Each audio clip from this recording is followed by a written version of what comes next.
অসমৰ বিভিন্ন ঠাইত স্মাৰ্ট মিটাৰৰ বিৰুদ্ধে প্ৰতিবাদ প্ৰায় চলি আহিছে। কিন্তু কিছুদিন আগতে হোজাই জিলাৰ মুৰাদঝাৰত কিছুমান ৰাইজে বিভাগীয় কোনো অনুমতি অবিহনে বেআইনীভাৱে স্মাৰ্ট মিটাৰবোৰ বিচ্ছিন্ন কৰি প্ৰতিবাদ সাব্যস্ত কৰিছিল। আজি হোজাই বৈদ্যুতিক উপসংমণ্ডলৰ সকলো উচ্চস্তৰীয় বিষয়ববীয়া আৰু জিলা প্ৰশাসনে সেই অঞ্চলত মিটাৰ খুলি প্ৰতিবাদ কৰা আৰু অবৈধ বিদ্যুৎ সংযোগ কৰা লোকসকলৰ ওপৰত আইনী ব্যৱস্থা গ্ৰহণ কৰা পৰিলক্ষিত হয়।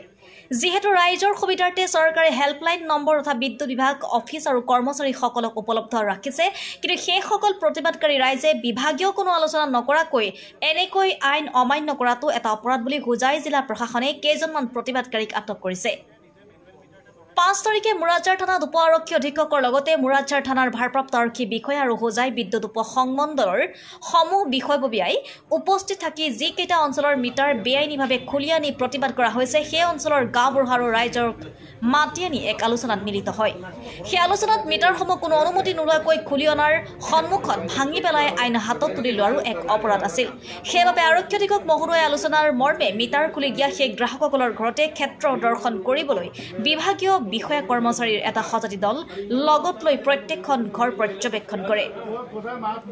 হোজাই বিদ্যুৎ বিভাগৰ বিষয়াসকলে কিছুমান প্ৰতিবাদকাৰী নিজাববীয়াকৈ বিদ্যুৎ সংযোগ বিচ্ছিন্ন কৰাৰ পিছত অবৈধভাৱে বিদ্যুৎ ব্যৱহাৰ কৰি থকা অৱস্থাত সেইসকলৰ বিদ্যুৎ কৰ্তন কৰি কিছুমান সা সামগ্ৰী জব্দ কৰে। হোজাই জিলা প্ৰশাসনে ৰাইজৰ সৈতে মত বিনিময় কৰি এনেকৈ আইন ভংগ নকৰি বিভাগীয় কৰ্তৃপক্ষৰ সৈতে আলোচনাৰ মাধ্যমেৰে শুদ্ধ পথেৰে গৈ সমস্যাবোৰ সমাধান কৰিবলৈ আহ্বান জনায়। আইন অমান্য কৰি প্ৰতিবাদ কৰা সকলৰ প্ৰতি প্ৰতিবাদকাৰীৰ কি ব্যৱস্থা গ্ৰহণ কৰে সেয়া উচ্চস্তৰীয় বৈঠকৰ পিছত লক্ষণীয় হ'ব। News desk report, any today.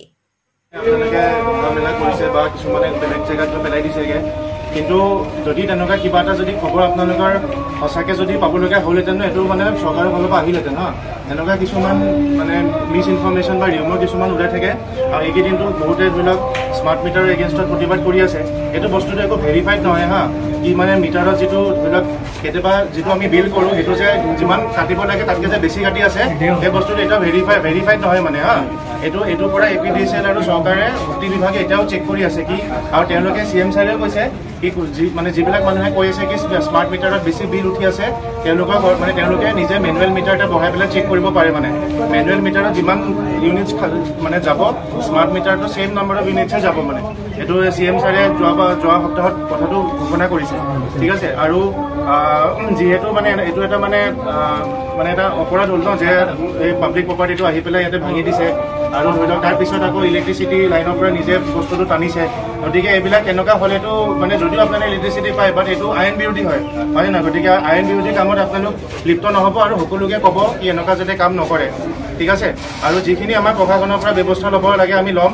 আৰু আপোনালোকৰ যদি কিবা ক্ষোভ থাকে বা কিবা আপোনালোকৰ কমপ্লেইন থাকে তেতিয়া APDCLত আপোনালোকে যোগাযোগ কৰিব হা। তাতে গৈ আপোনালোকে ক'বগৈ নিজে কি আমাৰ মিটাৰৰ প্ৰব্লেম হৈ আছে বা আমি ধৰি লওক যিমান বিল আহিব লাগে তাতকৈ বেছি আহি আছে, বা আপোনালোকে হেৰি লিখক আমাৰ প্ৰশাসনক আপোনালোকে লেটাৰ লিখিব বা তাতে কমপ্লেইন পিটিশ্যন দিব। তাৰপিছত আমি আকৌ এনকুৱাৰী কৰিম কি একচুৱেলি এইটো হৈ আছে নে নাই, ঠিক আছে। আপোনালোকৰ কিবা কুৱেশ্যন আছে নেকি?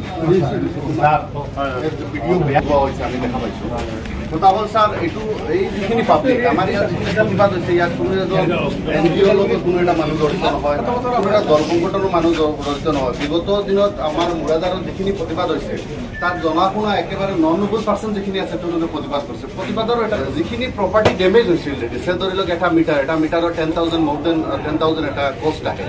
ইয়াত বহুতখিনি মানুহ আছে যিহেতু পুলিচৰ আণ্ডাৰত নহয় APDCL, যাৰ কাৰণে ইয়াত মিটাৰখিনি দলিয়াই দিয়া হৈছে আৰু 100% এইখিনি মানুহে নাজানে। নহ'লেতো লাইনমেনৰ তাত জমা দিয়াৰ কথা নহয়। আগতো প্ৰতিবাদ হৈছে, গোটেই অসমত প্ৰতিবাদ হৈছে। প্ৰতিবাদৰ এটা নিয়ম আছে, সেই নিয়মটো টোটেলি কালি যিকোনো আমি দিছোঁ মানে একেবাৰে মৰিমোহা হৈছে, বস্তুটো হোৱা নাই। এতিয়া কথা হ'ল ছাৰ ইয়াত আমাৰ APDCL যিহেতু এটা কোম্পানী আৰু SDO ছাৰো আহিছে আৰু আমি জানো যে SDO ছাৰ যিজন আছে এও মানে নেতৃত্বত আমাৰ দেৱস্থান ছাইডৰ যিটো ইলেক্ট্ৰিচিটি যিটো বহুত ডেভেলপ হৈছে। মই ব্যক্তিগতভাৱে ক'ব বিচাৰোঁ ছাৰ কম বয়সত এনাৰ্জেটিক ছাৰ পাইছোঁ আমি।